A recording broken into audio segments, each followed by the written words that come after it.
Human rights violations and solutions. This is the slideshow for the project you're going to do. We have some general information. We have 2 slides that have our standards. We have slide 4 that has the task, so what you're going to do. Slide 5 tells you how you're going to do it and gives you some resources and sources to use. And slide 6 and 7 have how you're going to do the thing broken down in a little bit more detail. So on this first slide right here, it just gives us some reminders in general about what human rights are, the Universal Declaration of Human Rights, and also gives us a blurb about international human rights law. That's something that we haven't explicitly talked about yet. Some people have found it in their research, but what it is it's essentially a way to make clear the expectations of different governments to act in certain ways or to refrain from certain acts in order to promote and protect human rights and the freedoms of individuals and groups. International human rights law is enforced by governments that are members of the United Nations, as well as the UN's International Court of Justice and International Criminal Court, which are both in The Hague in the Netherlands. These 2 things, as an example, are kind of,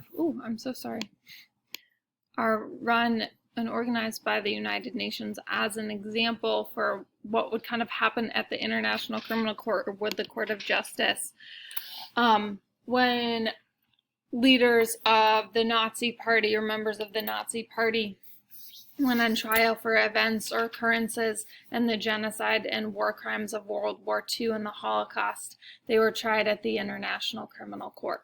Same deal as with the Balkan Civil Wars in the 90s. Government leaders and leaders of different militaries and armies who committed genocide and war crimes in the Balkans Wars went on trial at ICC, or the International Criminal Court, in The Hague. So overall background, refreshers, we're working on generating solutions, so building on identifying those problems that we started with. So we started looking at what human rights are and human rights violations to identify problems associated with those, and now we're building on that to develop solutions. So what that would look like for this project is I can develop an original solution to a human rights violation, or I can develop a creative and unique solution to a human rights violation. That's taken right from kind of our base standard right here of developing solutions or developing creative and unique solutions to a problem.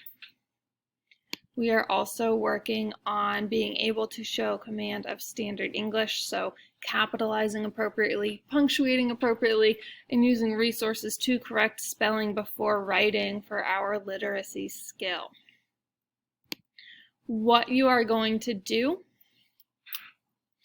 is pretend that you are part of an NGO. An NGO is a non-governmental organization that is tasked with examining the human rights violations and solutions in a specific country. Your NGO will examine the human rights violations and solutions in a specific country. Your job is to bring education and awareness of one violation to the United Nations Council on Human Rights, as well as identify and generate solutions to the violation. So creating a presentation that looks at violations of a human right, or a violation of human rights, and identifying and coming up with some solutions of how to solve that. You know, there are some solutions out there. Some have worked, some have not. It's not a perfect world. We all know that. So identify what's out there, and then come up with some of your own solutions of looking at a situation and a problem and saying, you know, I wonder, and I really do think that if we try this and this, then that violation might not be violated. That human right might not be ignored or abused. It doesn't have to be something that's perfect or that's going to work. Things never work perfectly all the time. Some of these things we're never going to solve. But try your best to think of ways that could prevent future violations, or solve or lessen current violations. This goes into how you are kind of choosing your violation, because there are a lot in our world.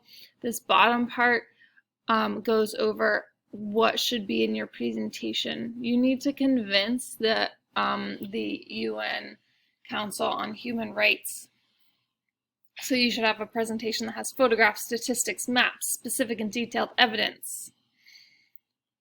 Slide 5 tells you how to do that. So this part goes over your presentation. These are the general categories of information that you need to be in your presentation. Slide 6 and 7, I apologize, have more detail for each of these steps. Step 1, location and description. Step 2, the United Nations, the UDHR, and the violation. Number 3, the significance to the country and the world. What's the big deal? Why do we care? And step 4, solutions. Each of these slides, slide 6 has more detail for step 1, what you're looking for and the guiding question. Step 2, what you're looking for and the guiding question. Slide 7 has step 3, what you're looking for and the guiding question. And step 4, what you're looking for and the guiding question. Back up to slide 5, there are some resources right here that you can use. There is an example presentation of a completed presentation for the UN Council on Human Rights. There are 2 documents, Human Rights Violations and Human Rights Solutions, that give you some potential ideas. A note-taking template for each of your steps. You're going to show your progress on each of the steps just as some check-in. A presentation template, if you're like, I don't know how to do this, open this up, make a copy of it. And then some sources that you can use. So Amnesty International and Human Rights Watch are both great sources of information for you to use. Different versions of the UDHR, we've used these before. Straight up original, simplified, broken down real simple, and then our digital sources to help find photographs or maps or things like that. But this is what you are doing for your Human Rights Violations and Solutions project.